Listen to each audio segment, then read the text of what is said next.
नमस्कार दोस्तों, मैं दिव्यांश आप सभी का स्वागत करता हूं आपके अपने चैनल द एग्जाम्स अड्डा में। उम्मीद करता हूं कि आप सभी लोग साकुशल होंगे। भारतीय राज्य व्यवस्था एक ऐसा टॉपिक बनता है जिससे संबंधित क्वेश्चन यूपी ट्रिपल एससी में भी पूछे जाते हैं। आप रेलवे का एग्जाम्स दे रहे हैं, रेलवे के एग्जाम में पूछे जाते हैं, आपके एसएससी में भी पूछे जाते हैं।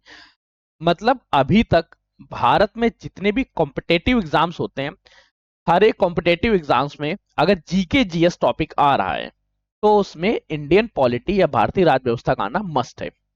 अब इंडियन पॉलिटी से संबंधित आपके सभी डाउटों को दूर करने के लिए द एग्जाम्स अड्डा आप सभी लोगों के लिए दो सेशन लेके आया। पहले सेशन में रहेगी डिटेल्ड क्लासेस, और ये डिटेल क्लासेस आप लोगों की डेली होगी 1 बजे। क्या रहेगा? 1 PM पे आप लोगों की इसकी डिटेल क्लासेस रहेगी। ये टोटल हम लोगों ने 60 डेज का प्लान तय किया है कि 60 दिनों में आपका कंप्लीट भारतीय राज्य व्यवस्था का टॉपिक कवर कराया जाएगा।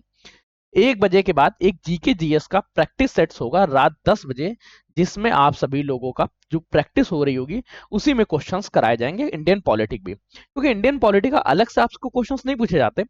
आपका क्या रहता है, जीके जीएस का जो टॉपिक रहता है उसी में से कभी 5 क्वेश्चंस, कभी 7 क्वेश्चन, कभी 2 क्वेश्चंस, इस तरह के क्वेश्चंस आते हैं, तो उसकी तैयारी आपकी वहीं पे होती रहेगी।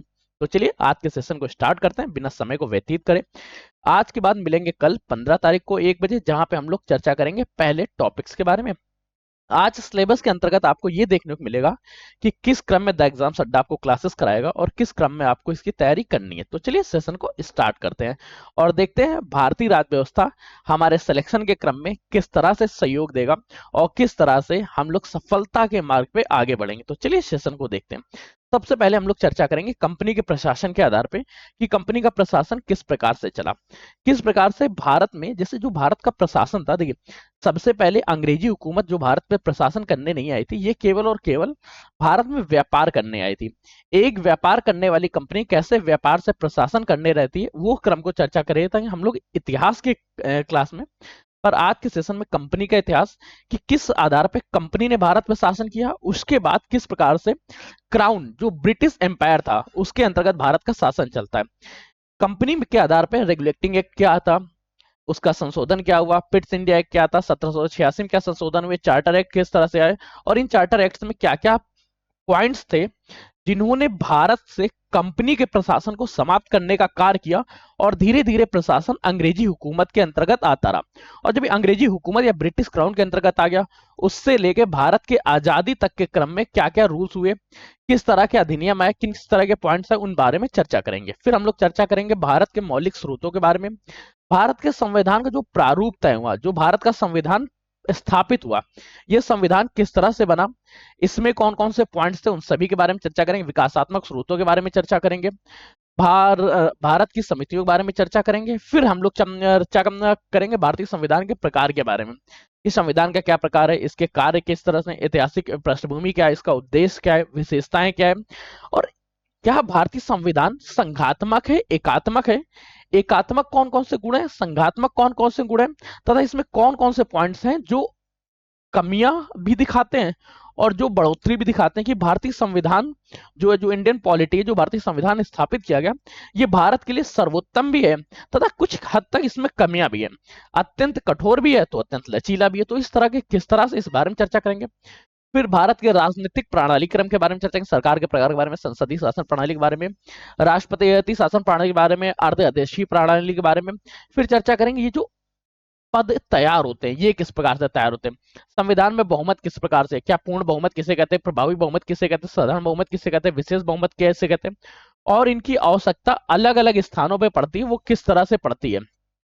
फिर चर्चा करेंगे प्रस्तावना के बारे में, प्रस्तावना संविधान का हिस्सा है या नहीं, प्रस्तावना से संबंधित सभी तथ्यों के बारे में, सभी तथ्य ध्यान से देखेंगे। फिर चर्चा करेंगे संविधान संशोधन के बारे में, संशोधन की प्रक्रिया, संशोधन के प्रकार, मूल संरचना के बारे में। फिर चर्चा करेंगे पृथक सिद्धांतों के बारे में कि संविधान में की कौन कौन से पॉइंट्स रहेंगे। फिर यहीं से हम लोग चर्चा करेंगे संघ व उसके राज्य क्षेत्रों के बारे में कि भारत यूनियन और इट्स टेरिटरी के बारे में कौन कौन से पॉइंट्स हैं जो आपको पढ़ना चाहिए, आर्टिकल्स क्या है, राज्यों का पुनर्गठन किस प्रकार से होता है, नए राज्य किस प्रकार से बनाए गए, किसी विदेशी भूमि को भारत में किस प्रकार शामिल किया जाएगा, भारतीय भूमि को किसी विदेशी भूमि को किस प्रकार से दिया जाएगा, इन विषय में चर्चा करेंगे। और इसी के लिए परिसीमन आयोग क्या कार्य करता है, किस तरह से किसी राज्य की बाउंड्री तय होती है और उस बाउंड्री में किस तरह से नए नए एलिमेंट्स जुड़ते रहते हैं। फिर चर्चा करेंगे सिटीजनशिप अर्थात नागरिकता के बारे में कि आप भारत के नागरिक किस प्रकार से बन सकते हैं, नागरिक बनने के बाद आपको क्या बेनिफिट्स मिलते हैं और क्या लूप होल्स होते हैं कि आप नागरिकता से संबंधित प्रावधानों को प्राप्त करें, किस तरह से नागरिकता छोड़ी जाएगी। भारत में दोहरी नागरिकता नहीं है भारत में। इसके साथ ही एनआरआई एक्ट क्या है, एनआरआई एक्ट क्या क्या होता है, एनआरआई एक्ट के साथ भारत में ओवरसीज सिटीजनशिप दिया जाता है, वो किस तरह से दिया जाता है उन बारे में चर्चा करेंगे। फिर हमारा रहेगा प्रवासी भारतीयों के बारे में, एनआरआई हो गया। मौलिक अधिकारों के बारे में चर्चा करेंगे, मौलिक अधिकार का उद्देश्य क्या है, मौलिक अधिकारों के बारे में सारे पॉइंट्स रहेंगे। और फिर हम लोगों का चर्चा होगा अर्ध के बारे में, इसका उद्देश्य क्या है, मौलिक अधिकार, ठीक है। मौलिक अधिकारों के बाद फिर हम लोग आगे बढ़ेंगे राज्य की परिभाषा के बारे में, ठीक है। मौलिक अधिकार में राज्य की परिभाषा दी गई, इसके बाद कुछ और पॉइंट्स हैं जहां पे राज्य की परिभाषा दी गई है और राज्य से आशय क्या उस बारे में चर्चा करेंगे। फिर समानता का अधिकार, मौलिक अधिकार, स्वतंत्रता का अधिकार, शोषण के विरुद्ध अधिकार, धार्मिक स्वतंत्रता का अधिकार, सांस्कृतिक व शैक्षिक स्वतंत्रता, संवैधानिक उपचारों का अधिकार। फिर चर्चा करेंगे राज्य में समाजवादी नीति क्या है, गांधीवादी सिद्धांत क्या है, ये डीपीएसपी के अंतर्गत पढ़ेंगे। राज्य के नीति निर्देशक तत्वों के बारे में जो गांधी जी की वास्तविक छवि संविधान में देखने को मिलती है उस बारे में चर्चा करेंगे। फिर हम लोग चर्चा करेंगे उदारवादी बौद्धिक सिद्धांत के बारे में, मौलिक कर्तव्यों के बारे में, मौलिक कर्तव्यों से संबंधित कौन कौन से नए एक्ट जोड़े गए उनके बारे में, शासन का प्रणाली के बारे में चर्चा करेंगे, केंद्र राज्य संबंध क्या है, केंद्रीय संबंध क्या है, अंतरराज्यीय संबंध क्या है, आपातकालीन स्थितियां किस प्रकार से होती हैं, वित्तीय आपातकाल कब लगेगा।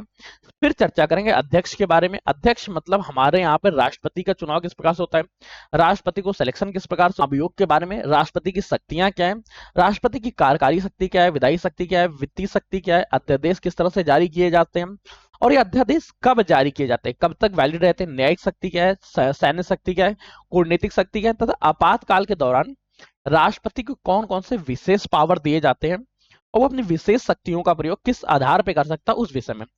उपराष्ट्रपति के बारे में चर्चा करेंगे, उपराष्ट्रपति के बाद प्रधानमंत्री की चर्चा करेंगे, केंद्रीय मंत्रिपरिषद के बारे में पढ़ेंगे, केंद्रीय मंत्रिपरिषद के बाद हमारे संसद का संगठन किस प्रकार से होता है, लोकसभा क्या है, राज्यसभा क्या है, लोकसभा राज्यसभा का गठन किस प्रकार से होता है, इनका कार्यान्वयन किस प्रकार से चलता है, इनके क्रम किस प्रकार से चलते हैं, इनमें विधेयक किस प्रकार से पारित होते हैं, कोई भी विधेयक से कानून बनने का सफर किस प्रकार से तय होता है, बजट किस प्रकार से आता है। फिर चर्चा करेंगे राज्यपाल के बारे में, राज्यपाल क्या है, जैसे आप भारत को पढ़ते हैं तो भारत में केंद्रीय सत्ता का जो हेड है वो राष्ट्रपति है। अगर राज्य की सत्ता या राज्य के बारे में चर्चा करें तो राज्य का हेड क्या है, राज्यपाल कहलाता है। अब राज्यपाल और राष्ट्रपति में क्या क्या समानता है उस आधार पर चर्चा करेंगे, किस आधार पर डिफरेंस होता है उस आधार पर चर्चा करेंगे। संवैधानिक शक्तियों के बारे में चर्चा करेंगे, विधायी शक्तियां पढ़ेंगे, वित्तीय शक्तियां पढ़ेंगे, न्यायिक शक्तियां पढ़ेंगे। ये राज्यपाल की भी और राष्ट्रपति की अलग अलग है। इसके बाद चलेंगे कुछ विवेकाधीन शक्तियां दी गई हैं।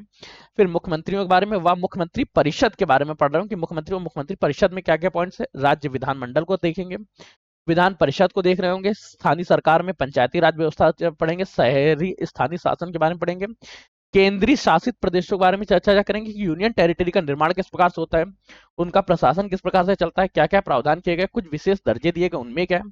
अनुसूचित जनजाति क्षेत्रों के बारे में पढ़ेंगे, अनुसूचित जनजाति प्रशासन किस प्रकार से होता है, जनजाति क्षेत्रों का प्रशासन किस आधार पर क्रियान्वयन करता है।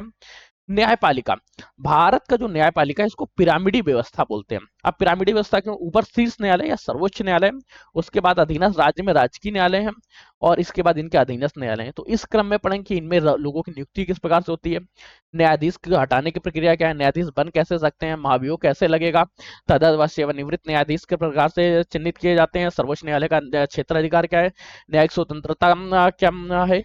फिर हम लोग चर्चा करेंगे उच्च न्यायालयों के बारे में या अधीनस्थ न्यायालय के बारे में, अधीनस्थ न्यायालय में, ग्राम न्यायालय के बारे में, विवाद के बारे में, लोक अदालतों के बारे में। लोक अदालत के बाद चर्चा करेंगे कुछ संवैधानिक निकायों के बारे में, जैसे वित्त आयोग हो गया, वित्त आयोग के क्या कार्य हैं, कैग के क्या कार्य हैं, महान्यायवादी के क्या कार्य, इसको अटॉर्नी जनरल के नाम से जानते हैं। कुछ अन्य संवैधानिक निकायों का गठन होता रहता है उनके बारे में, जैसे राज्य लोक सेवा आयोग हो गया, संयुक्त लोक सेवा आयोग हो गया, अनुसूचित जनजाति आयोग हो गया, अनुसूचित जाति आयोग हो गया, अल्पसंख्यकों के विशेष अधिकार हो गए, महाधिवक्ता हो गए। कुछ गैर संवैधानिक निकाय, कुछ आयोग है जिनके बारे में चर्चा करेंगे। फिर चर्चा करेंगे राजनीतिक दलों के बारे में कि राजनीतिक दलों का गठन किस प्रकार से होता है, इनकी चुनाव प्रणाली किस प्रकार से, इनको क्या क्या सुधार दिए गए हैं। और इनके साथ ही हम लोग चर्चा करेंगे प्रेस ग्रुप्स के, प्रेशर ग्रुप्स के बारे में, किस तरह प्रेशर ग्रुप्स बनते हैं, शासन क्या होता है, शासन से संबंधित कुछ पॉइंट्स के बारे में चर्चा करेंगे, लेखा परीक्षक के बारे में चर्चा करेंगे, लोकायुक्त के बारे में, गैर सरकारी संगठनों के बारे में, सहायता से इंग्लिश था।